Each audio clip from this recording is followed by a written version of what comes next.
For more than a quarter century, Americans have had to be 21 to buy alcohol in this country. Excessive alcohol consumption is responsible for 88,000 deaths per year. Smoking is the cause of more than 5 times as many deaths.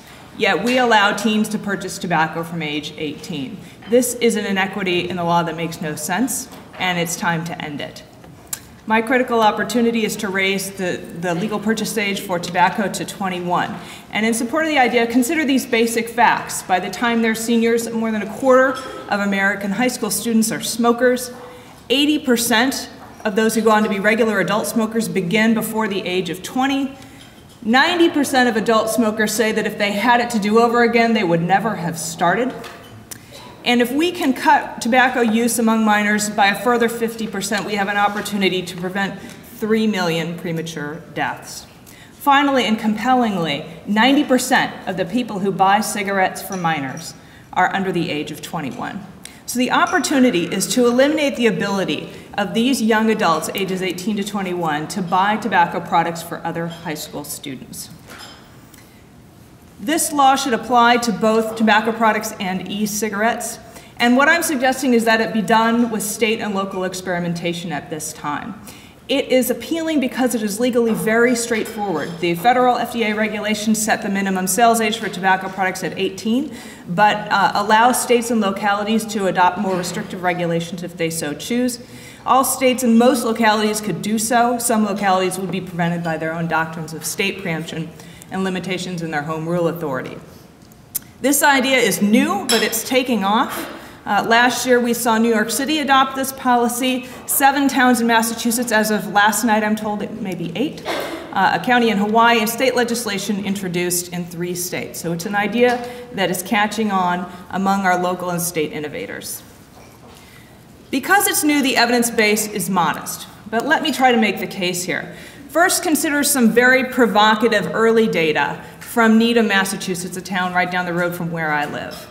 Over the 5-year period after they implemented a Tobacco 21 law, the rate of smoking among high school students decreased 3 times as fast as the rate in all of the surrounding towns around Needham. And this really argues against the hypothesis that minors will just cross town lines and buy their tobacco products elsewhere. It seems to have had a big impact in this town, although the rigorous analysis that we'll need to be able to control for all of the other confounding factors is yet to be done, and is probably going to be forthcoming shortly, particularly since a report to Congress on this topic is due this year.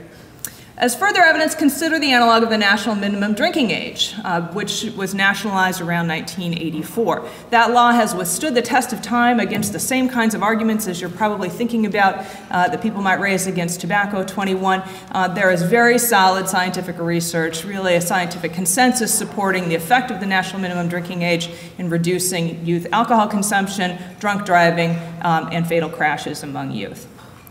And then finally, consider neuroscience evidence that really points to the urgency of doing anything we can to intervene with this particular group. We've long known that teens are especially vulnerable to tobacco addiction because they're highly impulsive and prone to discount the future consequences of their action. But emerging science evidence also tells us that the teen brain is uniquely vulnerable to addiction, that they get addicted at much lower levels of nicotine exposure than adults, and that they're much more resistant to being helped by nicotine replacement therapy. So although this evidence base is, again, modest, I think it's provocative enough to at least support further state and local experimentation. There will be barriers to moving forward with this approach, mostly in terms of the politics of the issue. There will be strong opposition from the tobacco industry, I think, as evidenced by the presence of Altria representatives at very podunk town meetings where this has been debated. There will also be opposition from small businesses who fear with reason that it will decrease their sales revenue. And there will be enforcement challenges. We know this from the existing youth access restrictions on tobacco, that they are only effective when steps are taken to actively enforce this.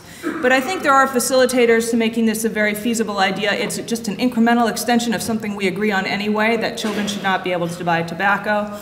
We can begin our efforts in relatively progressive localities who would be open to the idea and build the evidence base from there. And we can use conditional spending restrictions like the Sinar Amendment to force localities who adopt this rule to demonstrate high levels of compliance and active enforcement. For all of these reasons, I think this is a very promising critical opportunity. Tobacco 21 is an idea whose time has come.